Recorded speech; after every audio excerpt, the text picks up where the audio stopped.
Fantastic. Great. Thank you very much for inviting me. So I'm going to talk a little bit about applying machine learning techniques to big data in imaging. So I'm a clinical radiologist. So these are the sorts of images that I spend my time looking at. I'm going to use this pointer, which I think is quite exciting.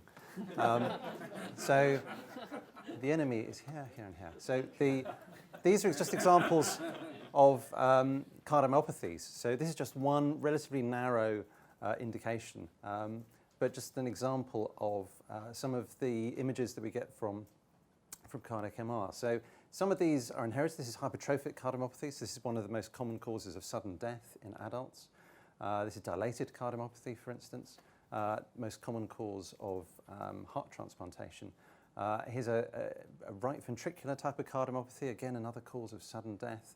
We have a whole range of other different sorts of, this one's named after the Japanese word for a pickled octopus. There's all sorts of rather exotic different types of heart disease. So it's part of the role of imaging, if you like, to be able to try and find meaningful classifications for these diseases, and also to be able to make accurate predictions about the future for these patients.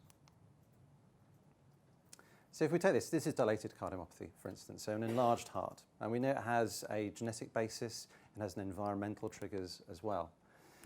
But how do we go about analysing these images? Well, it's pretty crude in many ways. So someone has to draw some circles on these images to make some fairly crude measurements of it, the volume and mass of the heart. But we're measuring what we think is important, essentially. So we're using our intuition. We have techniques that can measure certain things relatively easily. So that's the approach we kind of take. It is sort of observer-driven approach. And we classify these diseases, I mentioned, by relatively simple criteria. And some of them are actually classified really on the basis of the imaging themselves. So, hypertrophic cardiomyopathies on the basis of a threshold for the maximum wall thickness. Dilated cardiomyopathy above a certain threshold for volume.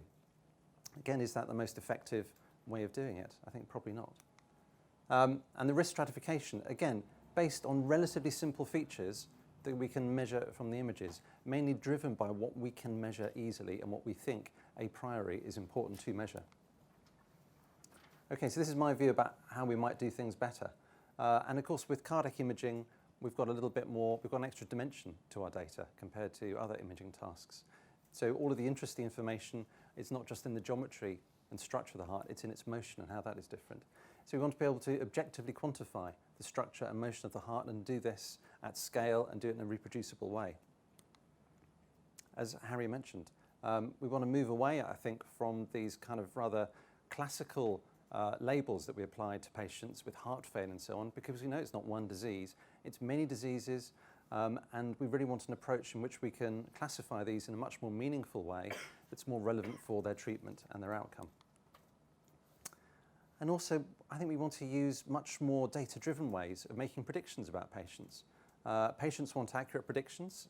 Doctors want accurate predictions so they can make informed choices about the best treatments. And actually, instead of just picking things that we can easily measure and we think are important, let's try and use data-driven approaches. Let's try and learn what's most important in differentiating patients at low risk from high risk.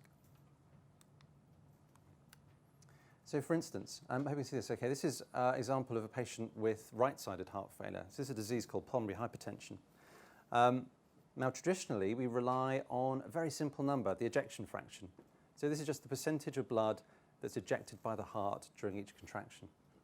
And here it's 22%. Now both these patients have got the same number. Both have got an ejection fraction of 22%. This patient lived for more than 4 years and this patient died at 6 months. So it's just an example of really what a crude, imprecise tool and a very poorly reproducible tool ejection fraction is. Yet I think we can perceive, even if you're not used to looking at these images, that these hearts look different in some ways. So there's more information available in these images that we're currently using as clinicians. So if we can find an objective way of analysing these images to make the most out of them, to extract the most meaningful data, that could be really useful in managing these patients optimally. And I think this touches a little bit on the interdisciplinarity of this sort of work. So this is a great slide from Eric Topol again a few years ago, which has the great name of Individualized Medicine from Pre-Womb to Tomb. But what I like is essentially this kind of multidisciplinary approach or multi-omic approach, this kind of panoramic biological data going from environmental exposures, to the microbiome, to metabolomics, to genomics, and so on. And of course, imaging forms an incredibly powerful way of quantitative phenotyping, from health to disease, from individuals to large populations, and integrating all this information to make individualized decisions about patients could be a very powerful way of better managing patients and searching for new therapies as well. So this is how I sort of see the role of machine learning, if you like, in cardiac imaging very generally. We've got segmentation. So we're going to label these images, label each pixel in these images and make a 3D model. We want to make, if you like, a digital version of the heart that we can start to perform some statistics and modeling on. We then want to actually find classifications. So either natural groupings of patients that are homogeneous from a therapeutic point of view, or that maybe have similar outcomes, may have similar responses to therapy and so on. But we want this to be a more data-driven approach rather than a subjective one. And what's important, I think what's lacking in many ways in the machine learning domain, is actually making meaningful predictions about patients. Integrating all the health data available and making an accurate, personalized prediction about those individual patients. Because it's patients' futures that will guide their management today. So I think that's a really important thing that we should focus on. It's not merely about classification. Classification on its own doesn't make patients any better. We want to predict what's going to happen to them in the future and what treatment is going to be most effective. And of course, we want to be able to use this data to be able to understand some of the biological mechanisms behind a lot of these diseases I mentioned have both a genetic and environmental triggers. So can we use that to be able to understand exactly what those triggers are, how they can be manipulated, and also, of course, what new therapies might be possible as well. If we understand a lot more about the genetics of heart disease and heart failure, then we can accelerate research towards looking at novel therapies as well. So this is just some of the work that's been done by my colleagues in UK Biobank, for instance. So we've got automatic labeling of these images in multiple different planes. We've got cross-sections of the heart at the top here and long axis views at the bottom. And the ground truth for these were manually labeled images. And these have been used to train a deep learning network to propagate these label maps onto these images. And this allows us to be able to scale up analysis to all 100,000 subjects who will eventually be in UK Biobank with great fidelity and in a very computationally efficient way. And this is just an example really of some of the machine learning progress that we're making, not only in just labeling these images, but in actually beginning to translate those labeled images into something that's physiologically more meaningful.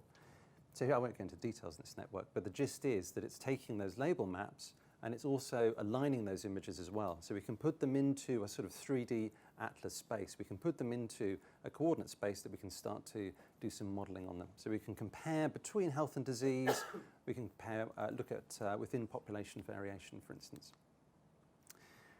It's time consuming, providing these priors. So these are some of the labeled priors of the heart that we use to train the network. So we may have to do several hundred of these, and they may have to be disease specific as well. So the hearts of patients with heart failure are very different to normal hearts, as are the patients with hypertrophic cardiomyopathy and so on. So it may actually take some iterations of retraining these networks so that they're disease specific. So for instance, this is just, we've seen a little glimpse of this before. This again is a patient with pulmonary hypertension, and I'll explain a little bit more about the disease in a sec. But you can see here very efficient labeling of these pixels. It's very fast. This doesn't need a high-performance computer to achieve this. This is the sort of thing that could be run on a desktop computer in an NHS department. Very fast, very easy to perform. And you can get a sense as well by the fact that these are time resolved, that we're getting all of this rich information about motion in the heart. You can see the septum here moves in a complex way, and that reflects the pressure gradients between the different sides of the heart. So there's a lot of rich information now that of course was lost when we were relying simply on some very crude numbers to be able to make our classifications. And these are the sorts of fantastic images that we can get. We can actually take those relatively low resolution images that are coming straight off a scanner in the NHS and be able to up-resolve them to make them into very smooth, three-dimensional, high-fidelity data sets. And again, align them between and within populations so that we can begin to understand differences between different groups, between biobank patients and so on, and have a very rich objective resource for cardiac phenotyping. So one example here, it's a relatively simple task in many ways, but can we train a machine to begin to do some of the work that we talked about at the beginning here and classify these patients? So I've given you some extreme examples here of the phenotypes, but many of these will overlap. So HCM, hypertrophic cardiomyopathy where the wall is thick, DCM where it's dilated, and healthy volunteers. But what we want is something, a machine that learns not only to differentiate between these classes based on the shape of the heart, but also the function of the heart. We want to take advantage of that extra dimension of time, and we want it to be explainable as well. I don't think anyone is interested in a black box that gives you an answer and you don't know the level of confidence or how it's reached that diagnosis. So for instance here, we've designed a network where the input are these 3D models of the heart at systole and diastole, so the maximum and minimum volumes of the heart, and we're trying to reconstruct an accurate reconstruction of those images from a smaller number of features. So it's like a data compression process. But we're also rewarding this for discriminating between those different classes of disease.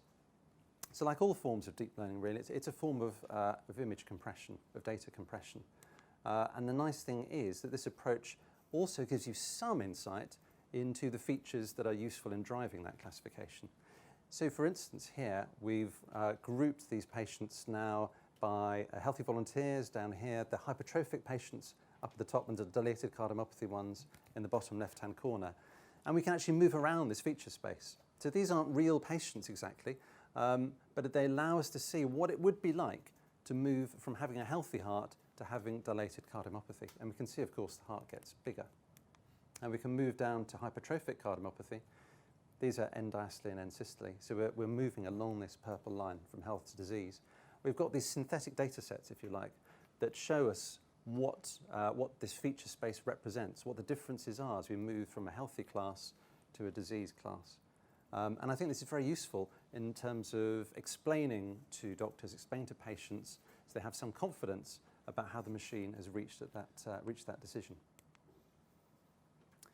So we touched on pulmonary hypertension. It's a rare disease, but we have a lot of patients with pulmonary hypertension at Imperial. So it's a good disease for us to study.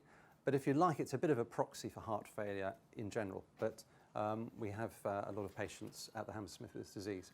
So essentially, it's a problem where there's an increase in blood pressure in the lungs. And we're used to systemic hypertension, where the blood pressure in the arteries becomes elevated. Well, this is where the blood pressure in the lungs specifically rises, and it puts a strain on the right side of the heart, leading to heart failure. So it can be quite a progressive disease. These are the ways at the moment that people rely on making a prediction about outcomes in pulmonary hypertension. And you'll notice that there are 6 of them, which is always a bad sign, I think, because it sort of suggests really that none of them work at all. And they have various different predictors. Some have got a lot, some have just got 3. Imaging doesn't really crop up very much at all in any of these. So our idea really was, well, if you want to predict someone's outcome in heart failure, the best thing to do is to look at the heart itself. But we don't know what it is that we want to measure. So let's actually train a machine to track the motion of the heart and learn what features are most strongly predictive of outcome. So we're completely agnostic. There are no prior constraints on this. We want the machine just to take cardiac motion and then learn from that what most strongly predicts outcomes. Okay, so this is a slightly mad model here, but essentially what we've got here is a representation of the motion of the right side of the heart. So if you imagine the right side of the heart, we've got these images, we've segmented them, as I've mentioned here, so we've labeled each pixel in the image according to its anatomy. We've then stacked up these images, we've tracked them over time. So hundreds of points in the heart we've tracked in 3D space, 20 times a second or so, roughly. So for each point in the heart, it's now moving in a trajectory in 3D space. So it goes down towards the cavity during systole, and it recoils back during diastole. So that's what the loops represent. And the red colours here are where it's moving fastest. So if you like, this is a fairly good quantitative representation of cardiac motion. So that's the first step. So we'll use this as the input to our prediction network now to be able to predict patient outcomes. So the idea is this is a slightly easier to understand representation. This is an autoencoder. But again, it's a data compression technique. So there's a bottleneck here in the middle. So we're taking those rather complex motion models and we're learning how to reconstruct them from a smaller number of features, but are also rewarding this network for finding features that are good at predicting survival. And we can see here these survival plots. This differentiates high risk from low risk using conventional MRI numbers. And if it was just by chance, the lines would be one on top of each other. So conventional parameters are okay, but not very good. The machine provides a much better differentiation between these two. And it also seems to generalize quite well. And we touched on that kind of feature space of moving from health to disease. Well, we can do the same sort of thing here. We can look at a projection of that feature space and see what it's like to move from being a low-risk patient at low risk of dying within a year to being a high-risk patient, and look at how the motion of the right side of the heart is different between those two groups. So we get some sense of what features are driving it, and also where in the heart, which bits of the heart are most salient for providing that prediction. So genetics is the other important thing.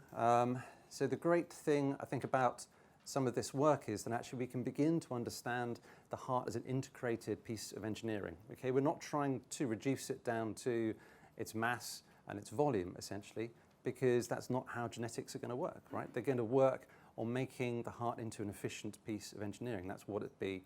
That's what it's been selected to do. So here, for instance, we're looking at those genes that are associated with dilated cardiomyopathy again. So we know that one of the important genes is titin, and this encodes for a protein here in green. This is like the molecular apparatus in the muscle unit of the heart, the sarcomere, and it's like a big spring. So it's like a muscular molecular spring.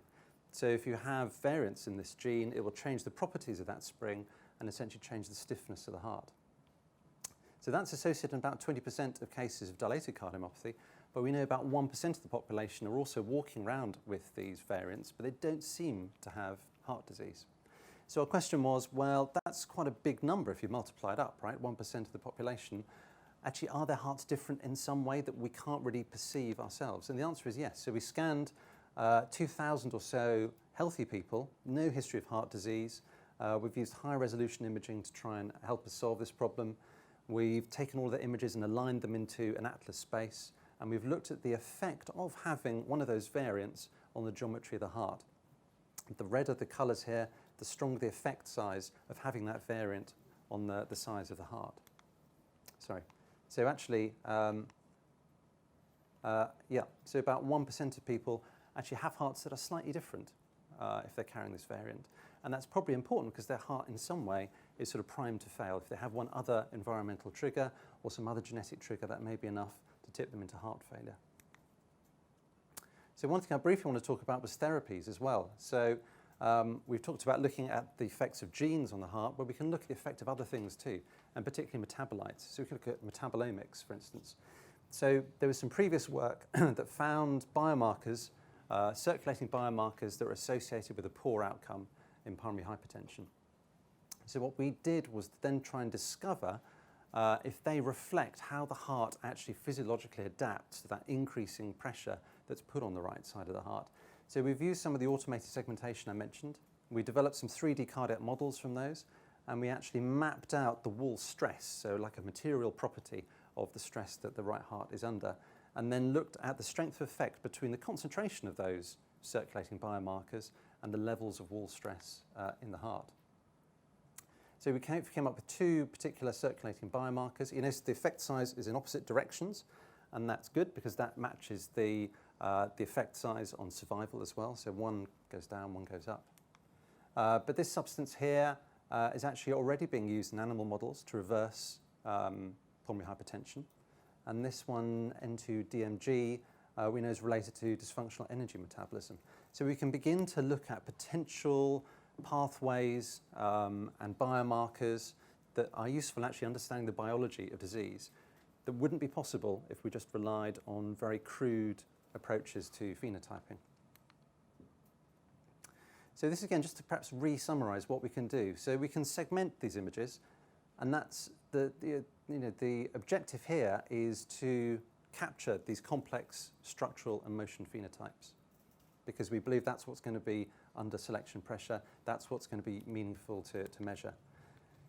We want to start looking at ways of automated data-driven classifications based on these complex motion phenotypes. We want to be able to take those rich phenotypes and be able to make individualized predictions about patients.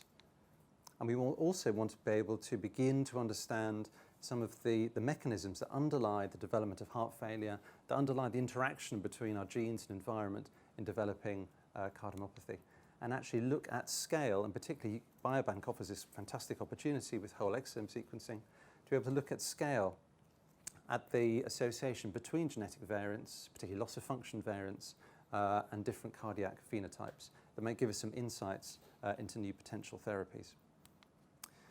And as Eric Topol's slide kind of indicated, there's multiple layers. I think this research really wouldn't be possible without bringing together people from very disparate disciplines, from imaging, from genomics, from computer vision, molecular cardiology, and radiology.